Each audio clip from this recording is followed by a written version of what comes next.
జీ5 app download చేసుకుని పూర్తి ఎపిసోడ్లని ఉచితంగా చూడండి. కోర్టులో వాళ్ళ నోటికొచ్చినట్టు చెప్పారని నువ్వు ఈ ఇంట్లో ఇష్టం వచ్చినట్టు ఉంటానంటే కుదరదు.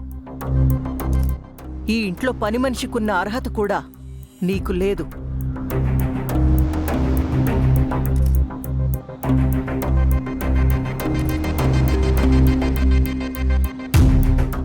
నువ్వెక్కడో ఓ పక్కన పడి ఉండడం తప్ప ఈ ఇంట్లో ఇంకో అవకాశం ఉండదు అని గుర్తుంచుకో. అమ్మా, ఏంటమ్మా ఇది? మరి ఇంతగా తీసిపారేయటమేంటి?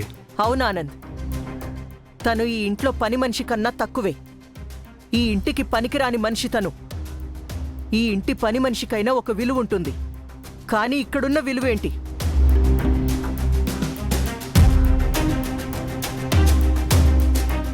ఈవిడ తల్లికున్న విలువే ఈవిడకి ఉంటుంది. అంతకు మించి విలువివ్వాల్సిన పనే లేదు ఇక్కడెవరికి.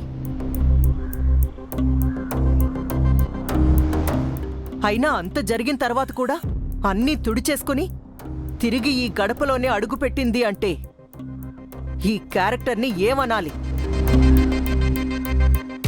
విలువ, అభిమానం ఉన్న ఆడదైతే అసలు ఈ ఇంటి ఛాయల్లో అయినా అడుగుపెట్టేదా?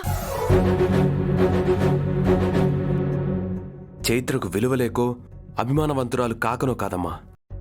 తను విలువిచ్చే మనుషులు ఈ ఇంట్లో ఉన్నారు కాబట్టే మీరెన్ని మాటలన్నా భరిస్తూ ఇక్కడే ఉంది. మీరే అర్థం చేసుకోలేదు. మనం అర్థం చేసుకోవాల్సినంత విలువ గల కుటుంబం ఏం కాదు వాళ్ళది.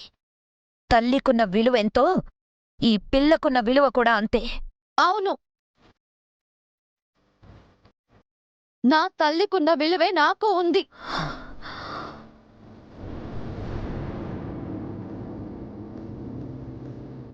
కానీ నా తల్లి విలువేంటో మీకెలా తెలుస్తుంది?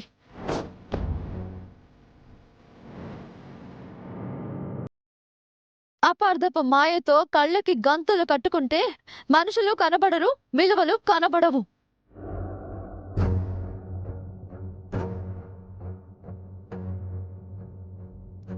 నా తల్లి ఒక నిందని మోస్తూ ఉంది. నేను ఆ అవమానాన్ని భరిస్తున్నాను. కానీ మీరేం చేస్తున్నారు?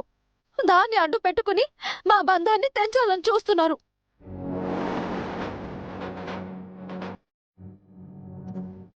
కానీ మీరు తెలుసుకోవాల్సింది, గుర్తు పెట్టుకోవాల్సింది ఒకటి ఉంది. మీరు తెంచితే తెగిపోయేది కాదు మా బంధం.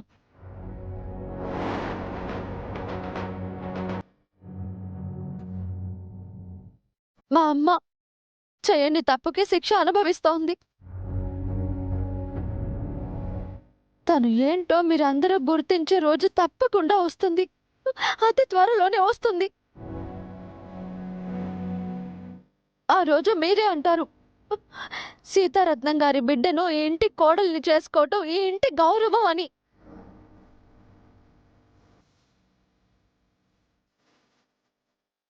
ఆ మాటని మీతో అనిపించకపోతే నా పేరు చైత్రే కాదు.